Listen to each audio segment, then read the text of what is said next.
ഒരുപാട് കഷ്ടപ്പെട്ട കഥകൾ പറയാനുണ്ട് പറയുകയാണെങ്കിൽ. പിന്നെ ഇവന് 9ാം ക്ലാസ് പഠിക്കുന്ന സമയത്താണ് വായിച്ചിട്ട് ഒരു കണ്ണിന്റെ സൂക്കേട് വരുന്നത്. കണ്ണിന് ഓപ്പറേഷനോ എന്തോന്നായിട്ട് മെഡിക്കൽ കോളേജിൽ കൂടെ നിൽക്കാൻ ആരുമില്ല.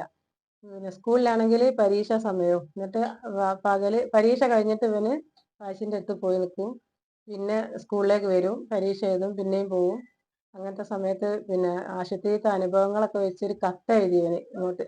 ആ കത്ത് കിട്ടി, ഞങ്ങളത് വായിച്ച് ഞാനൊക്കെ ഒരുപാട് കരഞ്ഞ് നിസ്കാരത്തിലൊക്കെ കരഞ്ഞ് ഇതാക്കിയതിന് ഞങ്ങളന്ന് പട്ടിണിയും പരിവട്ടമൊക്കെ ഉള്ള കാലം തന്നെയായിരുന്നു. അങ്ങനെ ഒരുപാട് വേദനയുള്ള സംഭവങ്ങളൊക്കെ ഉണ്ട്, വിഷമങ്ങള്.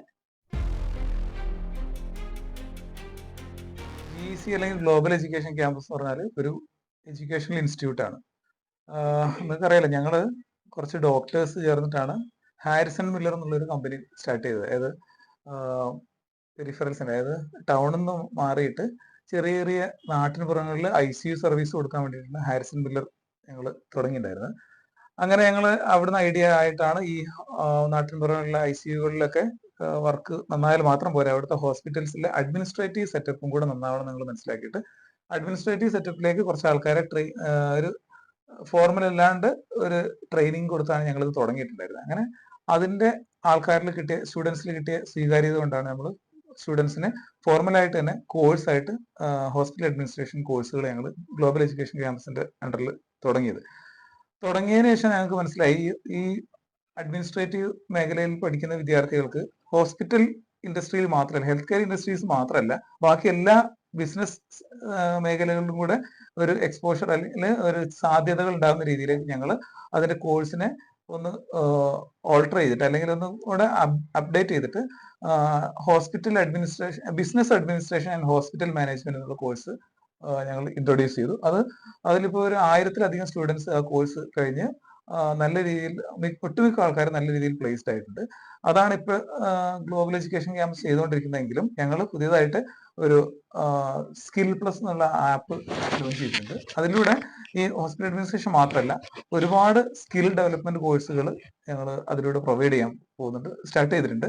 അപ്പം നമുക്കറിയാം, ഒരു ജോലി നേടുക എന്നുള്ളതാണ് ഈ കാലത്ത് ഏറ്റവും വലിയ കാര്യം. കാരണം ലോകത്തെമ്പാടും ഏറ്റവും കൂടുതൽ തൊഴിലില്ലായ്മ നിലനിൽക്കുന്ന ഒരു സമയമാണിത്. അപ്പം ഈ അവസരത്തിൽ ജോലി കിട്ടണമെങ്കിൽ വെറും സാമ്പ്രദായികമായ രീതിയിൽ കൺവെൻഷനൽ ആയിട്ടുള്ള എഡ്യൂക്കേഷൻ കൊണ്ട് മാത്രം സാധ്യമല്ല. ഇപ്പൊ BA BSc BCom BTech അല്ല, അത് സ്കില്ലാണ്. അല്ലാതെ കോഴ്സുകൾ കൺവെൻഷണൽ രീതിയിൽ പഠിച്ചാൽ പോലും ഒരു ജോലി കിട്ടാനുള്ള സാധ്യത കുറച്ച് കുറവാണ്. ഇപ്പം ഗവൺമെന്റ് എല്ലാം പ്രോത്സാഹിപ്പിക്കുന്നത് ജോലികളിലേക്ക് വേണ്ടിയിട്ടുള്ള പ്രത്യേക സ്കില്ലുകൾ കുറഞ്ഞ കാലം കൊണ്ട് സ്റ്റുഡൻസിന് അതിന്റെ ട്രെയിനിങ് കൊടുത്തിട്ട് അവരെ ഒരു ജോലിക്ക് എടുക്കാൻ പറ്റുന്ന രീതിയിൽ, അവരെ എംപ്ലോയബിലിറ്റി കൂട്ടിയിട്ട് അവർക്ക് ജോലിക്ക് എടുക്കാൻ പറ്റുന്ന രീതിയിലേക്ക് മാറ്റുക എന്നുള്ളത്. അപ്പൊ അതാണ് നമ്മൾ basically global education campus skill development programmes ആണ് ഇതിലൂടെ അർത്ഥമാക്കുക അല്ലെങ്കിൽ ഉദ്ദേശിക്കുന്നത്. ഏറ്റവും കൂടുതൽ ആൾക്കാർക്ക് ജോബ് ഓപ്പർച്യൂണിറ്റീസ് അല്ലെങ്കിൽ ജോബിൽ എത്തിക്കുക എന്നുള്ളതാണ് നമ്മൾ ഗ്ലോബൽ എഡ്യൂക്കേഷൻ ക്യാമ്പസിന്റെ ലക്ഷ്യം. നമ്മളിപ്പോ ഇവരൊക്കെ സൂചിപ്പിച്ചല്ലോ, അന്നത്തെ തലമുറയുടെ പ്രശ്നം എന്ന് പറയുന്നത് വിശപ്പായിരുന്നു. പക്ഷെ ഇന്നത്തെ തലമുറയ്ക്ക് എങ്ങനെ വിശപ്പ് എന്താന്ന് പോലും അറിയില്ല. ഭക്ഷണം കഴിപ്പിക്കാൻ വേണ്ടിയിട്ടാണ് നമ്മൾ കുട്ടികളെ നിർബന്ധിക്കുന്നത്. അന്ന് ഭക്ഷണം കഴിക്കാനില്ല എന്നിട്ട് കുട്ടികൾ പലതരത്തിലും വഴിതെറ്റി പോകുന്ന അവസ്ഥയൊക്കെ ഉണ്ടായി. ഇപ്പം ഭക്ഷണം കഴിപ്പിക്കാൻ വേണ്ടി നമ്മളിങ്ങനെ നിർബന്ധിച്ച് വീട്ടിലേക്ക് കൊണ്ടുവരികയാണ് മക്കളെ. പക്ഷെ എനിക്ക് പുതിയ കുട്ടികളോട് പറയാനുള്ള പാരന്റ്സിനോടാണ്. പാരന്റ്സിന്റെ ഭാഗത്തു നിന്നുള്ള ആ പാരന്റിങ്ങിലുള്ള ചെറിയൊരു മിസ്റ്റേക്ക് ഇതിന് കാരണമാകുന്നുണ്ട് എനിക്ക് തോന്നുന്നുണ്ട്. അതായത് നമ്മളുടെ വീട്ടില് കുട്ടികൾക്ക് വളരാനുള്ള ഒരു അനുകൂലമായിട്ടുള്ള ഒരു സാഹചര്യം, അതായത് ഒരു സന്തോഷപൂർവ്വമായിട്ട് അവർക്ക് നമ്മളെ വീട്ടിൽ തന്നെ നിൽക്കാനുള്ള ഒരു സാഹചര്യം നമ്മൾ ഒരുക്കുന്നുണ്ടോ എന്ന് നമ്മൾ ചോദിക്കേണ്ടതാണ്. നമ്മുടെ വീട്ടിൽ നല്ലൊരു സന്തോഷവും സമാധാനവും ഒക്കെ കുട്ടികൾക്ക് കിട്ടുന്നുണ്ടെങ്കിൽ അവർ സന്തോഷം തേടിയിട്ടാണ് പുറത്തേക്ക് പോകുന്നത്.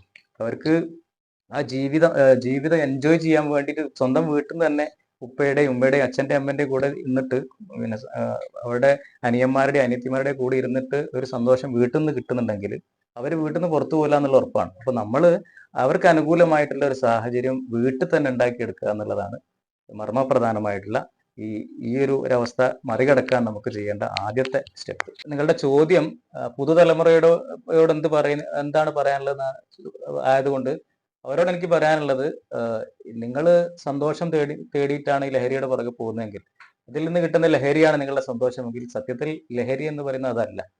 ജീവിതത്തിൽ നിങ്ങളുടെ ആ ഒരു ടീനേജ് കഴിഞ്ഞ് ആ ഒരു യുവ കാലഘട്ടം കഴിഞ്ഞതിന് ശേഷം പിന്നീട് കിട്ടുന്ന ജീവിതത്തിൽ നമ്മുടെ ജീവിതത്തിൽ ഉണ്ടാകുന്ന ഒരുപാട് കുടുംബമായിട്ടും നമ്മുടെ ജോലിയുമായിട്ട് ബന്ധപ്പെട്ടൊക്കെ നമുക്ക് ഉണ്ടാകുന്ന ആ സന്തോഷമാണ് ശരിക്കും ജീവിതത്തിന്റെ ലഹരി.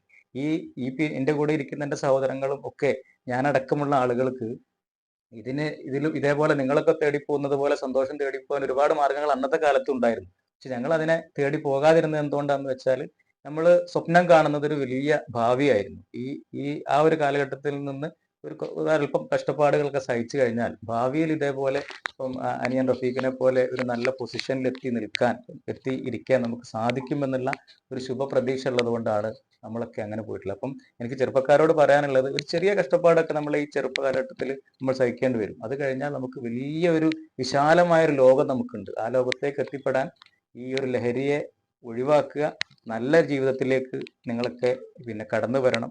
ഇതേപോലെ ഒരുപാട് ആളുകൾ ഇനിയും സമൂഹത്തിൽ ഇങ്ങനെ അറിയപ്പെടുന്ന ആളുകളായിട്ട് സമൂഹത്തിൽ ഇനിയും ഉണ്ടാവട്ടെ എന്ന് ആശംസിക്കുന്നു. അപ്പോൾ നിങ്ങളുടെ ഈ വിലപ്പെട്ട സമയം എനിക്കും എൻ്റെ പ്രേക്ഷകർക്കും വേണ്ടി മാറ്റിവെച്ചതിന് ഹൃദയത്തിൽ നിന്നുള്ള നന്ദി അറിയിക്കുന്നു. Thank you so much.